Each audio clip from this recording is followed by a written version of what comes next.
नमस्कार। अब हम दूसरे पार्ट की ओर चलते हैं। जो दूसरे प्रत्याशी हैं विजय श्रीवास्तव। विजय श्रीवास्तव अपने आप में एक बदलाव पर है। ज्वाइंट सेक्रेटरी के पद पर लड़ाई लड़ रहे हैं। जो कहा जाता है कि विजय श्रीवास्तव कभी शिक्षा के लिए, कभी किसी पीड़ित के लिए, कभी किसी का अन्याय देख नहीं सकते। आज वो ज्वाइंट सेक्रेटरी के पद पर हैं। आइए जानते हैं। सर, सबसे पहले तो आपका बहुत स्वागत है। बहुत बहुत धन्यवाद।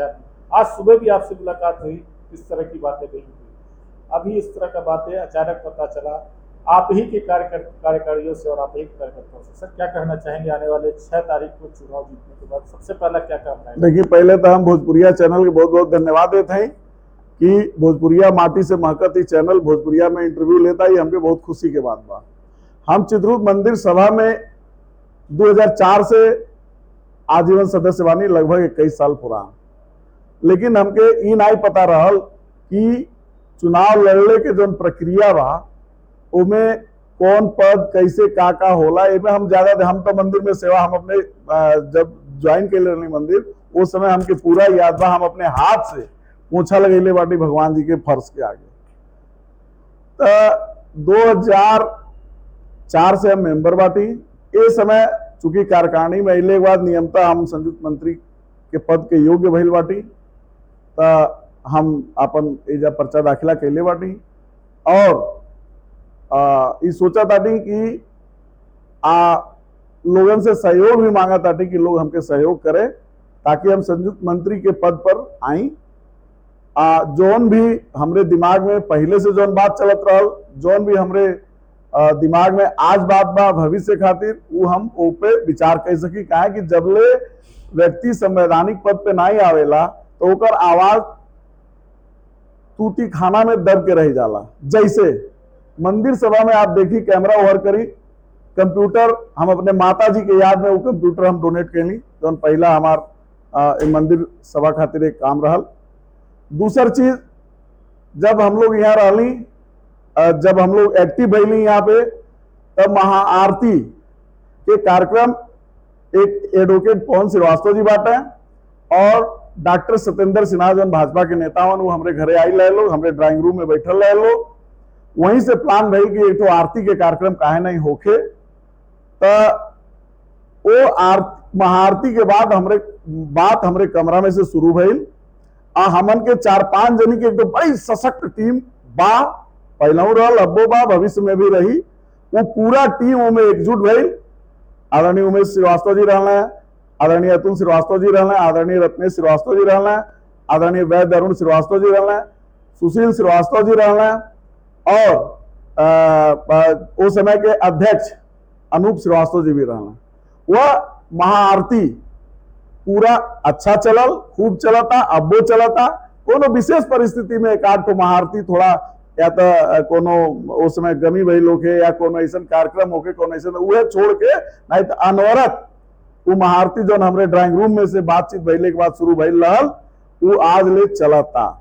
अब आई यहाँ पे मुख्यमंत्री जी के जो पैसा आयल मंदिर के जीर्णोद्धार खातिर, हम पहला ऐसा व्यक्ति रही, अखबार के कटिंग भी हमरे लगे।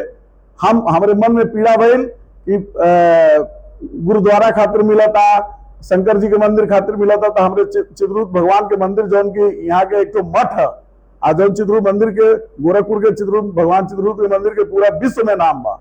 तो हम अपने साथियन के साथ, कुछ लोगों के साथ जाकर के योगी आदित्यनाथ जी के पास पहला एप्लीकेशन हम दे ले रही।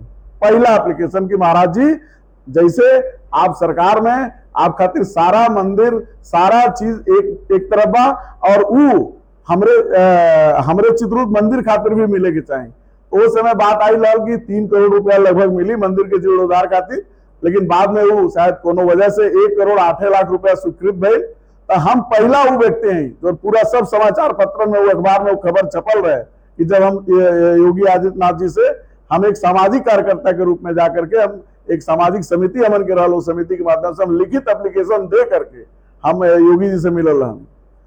योगी जी से मिले थे, मिलने के बाद काफी प्रयास हुआ, 2 साल लगा बनने में। 2 साल बाद जीर्णोद्धार हुआ, जिस समय वर्तमान में प्रेसिडेंट रहे अनूप श्रीवास्तव जी, तो उस समय भी आप किसी पद पर थे कि नहीं? वो समय हमन के खाली चूंकि हमन के आइडिया नहीं रहा कि कैसे कैसे कौन कौन सीढ़ी बा। तो कहा जाए कि अनूप श्रीवास्तव जो वर्तमान में अध्यक्ष रहे, क्या उनकी मेहनत रंग लाई, और मेहनत रंग लाने के बाद एक आदमी के मेहनत से नहीं हुआ, वो एक टीम रहल, कलेक्टिव टीम रहल। उनमें आदरणीय उमेश जी रहे, आदरणीय अतुल जी रहे, रत्नेश जी रहे, आदरणीय सुशील श्रीवास्तव रहे, वैद्य अरुण श्रीवास्तव रहे, अनूप श्रीवास्तव जी उस समय अध्यक्ष रहे ये मंदिर के। तो उस समय भरपूर प्रयास भइल, लेकिन दुर्भाग्य ही रहल कि पैसा आयल जब अनूप लाल जी के कार्यकाल खत्म भइले के बाद। तो जे उस समय अध्यक्ष रहल वो अपन जैसे मर्जी कैलस वैसे काम करौलस, जोने खातिर हमन के कबो संतुष्ट नहीं रहली।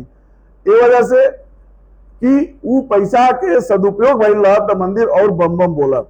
फिर भी अब इन प्रयास बा, योगी जी के लगे फिर आवेदन गई बा कि और पैसा जो 3 करोड़ के बाद भइल रहा पैसा मिले, और यही तरह से अनवरत मंदिर के और खूबसूरती बढ़े। और हमार जौन भविष्य के प्लान बा, प्लान ही बा कि मंदिर में नियम के शिथिल कइल जा, जोने में युवा वर्ग, युवा साथी चुनाव में भाग ले सके, अपन जिम्मेदारी निभा सके। काहे कि एमे ऐसा नियम बा कि जे अध्यक्ष बनी वो ओकर उत्तरार्ध रही तब वो अध्यक्ष बनी, ओकर न सामाजिक कोनो इच्छा रह जाए न कोनो राजनीतिक इच्छा रह जाए। खैरी मंदिर हमारा राजनीति के काम खातिर नहीं है, लेकिन आज के जमाना खातिर ये जरूरी भी बा कि लोग जे हर तरह से संपन्न बा, खाली काय समाज राजनीति में पीछे बा, तो जे राजनीति में बा ओके मंदिर सभा के भी आशीर्वाद मिले, युवा लोगन आगे बढ़े, युवा लोग जिम्मेदारी अपन निभावे, और युवा लोगन के जिम्मेदारी दिहल जाए। अपने सजनी हमारी राजकुमार वाला स्थिति न रहे। और का कहा जाला कि सबसे बड़ा हमार बात है कि हम जो हम सोचले बाटी कि अगर हम संयुक्त मंत्री बनत हैं तो हम सबसे पहला काम करब, कि उस समय हम निर्णय लेवे देवे के स्थिति में रहब, तो हम सबसे पहला काम करब कि मंदिर सभा के जितना भी सदस्य बने वो लोगन के डिजिटलाइजेशन करब, वो लोगन के हम प्रयास करब कि हर एक आदमी के डेटा ऑनलाइन उपलब्ध रहे, ताकि सूचना के आदान प्रदान हो सके, नया लोगन के मेंबरशिप बढ़े और मंदिर और सुचारू रूप से चले। एक चीज और, ये मंदिर से शोभा यात्रा निकलल, उस समय भी अध्यक्ष आदरणीय अनूप श्रीवास्तव जी रहली। और हमारे से बता दें कि एक तो समय परिस्थिति ऐसा आये शहर में कि वो समय भगवान के मंदिर से शोभा यात्रा निकलल बहुत जरूरी रहा। हमारे मन में वो पीड़ा रहा, हम सबसे निवेदन करेंगे कि भैया चित्रकूट मंदिर से शोभा यात्रा निकले के चाहिए, वो पीड़ा के कम करे खातिर।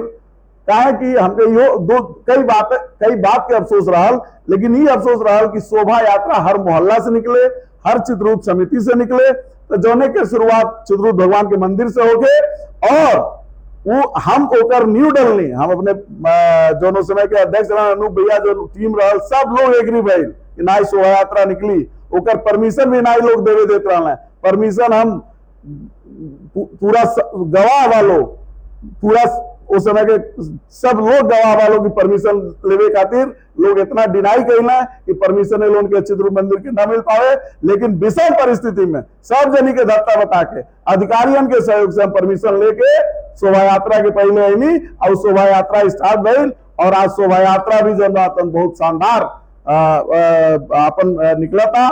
अब शोभा यात्रा के साथ तमाम लोग जुड़त चल जाता, लेकिन हम ही कहब ये सब काम करे खातिर एक तो टीम रहल, टीम में जे रहल ओकर नाम आज भी बा, कल भी रहे और भविष्य में भी रही। केहू अगर के इनकार करता तो वो सबसे बड़ा गलत बात बा। कहा कि हम एक एक क्षण के गवाह बाटी, आरोप प्रत्यारोप बहुत लोग लगले वालों। हाँ, डिजिटलाइजेशन करना आज के युग में बहुत जरूरी हो गया। जी जी, डिजिटलाइजेशन जो वर्तमान अध्यक्ष रहेगा या जो रहेगा उस पर उसके साथ मिलकर काम करेंगे एकदम। ई था हमार प्रथम प्राथमिकता बा कि जोन रजिस्टर बा, जो इतना लोग सदस्य बाटे सबके खोज के जीवित बा, के जीवित नहीं के, ओकरे हिसाब से उनका नाम, पता, वर्तमान मोबाइल नंबर, इस सब कुछ अप टू डेट कराई बा हम। सर, जैसे हर संस्था में एक आई कार्ड का सिस्टम लगाया गया, तो क्या इस चित्रकूट मंदिर में भी एक आई कार्ड का ना? आई कार्ड की व्यवस्था यहाँ भी बा, लेकिन अब ऐसा व्यवस्था है जब डिजिटलाइजेशन हुई तो आदमी अपन आई कार्ड खुदे अपने स्वयं प्रिंट आउट करा के अपने लिए बना सकेला। ये व्यवस्था वेबसाइट के माध्यम से या डिजिटल माध्यम से हुई और सब केहू के आई कार्ड बनी और सब कोई मतलब डिजिटल ऑनलाइन हर व्यवस्था सबके सामने रही।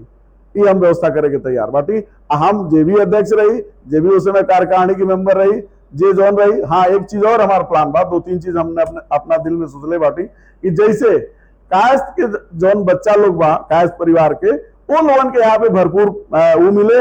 हर तरह के जौने भी कार्यक्रम होके, जैसे खेल कूद होके, कोनो पढ़ाई के प्रतियोगिता होके, नृत्य के होके, वादन के होके, गायन के होके, सामान्य ज्ञान के होके, कोनो भी प्रतियोगिता होके, उनमें कायस्थन के लइकन के पूरा भाव मिले, वो सब आगे बढ़े। उनके लिए निःशुल्क कोचिंग की व्यवस्था करावे के बात रही। और ये सब नया कार्यकारिणी के करे के पड़ी, कोनो भी हालत में करे के पड़ी, युवाओं के साथ लेके चले के पड़ी, युवा लोगन की जिम्मेदारी देवे के पड़ी। तो ये थे विजय श्रीवास्तव। काफी चीज उन्होंने बताया कि प्रत्याशी के तौर पर और जब हम किसी पद पर आते हैं यानी जॉइंट सेक्रेटरी के पद पर जीतते हैं तो क्या क्या काम करेंगे, ये तो आने वाला समय बताएगा। 6 तारीख दिन मुकर्रर हो चुकी है। इस 6 तारीख को कौन बनेगा अध्यक्ष, कौन बनेगा उपाध्यक्ष और कौन बनेगा जॉइंट सेक्रेटरी, ये तो आने वाला वक्त ही बताएगा। तब तक ये हमें इजाजत दीजिए, हम आपके साथ बने रहेंगे और 6 तारीख को भी शाम को जिस प्रकार से घोषित होगा कार्यकारिणी का, उसके साथ हम रहेंगे। तब तक के लिए इजाजत दीजिए। मैं आदर्श श्रीवास्तव, भोजपुरिया समाचार के लिए गोरखपुर।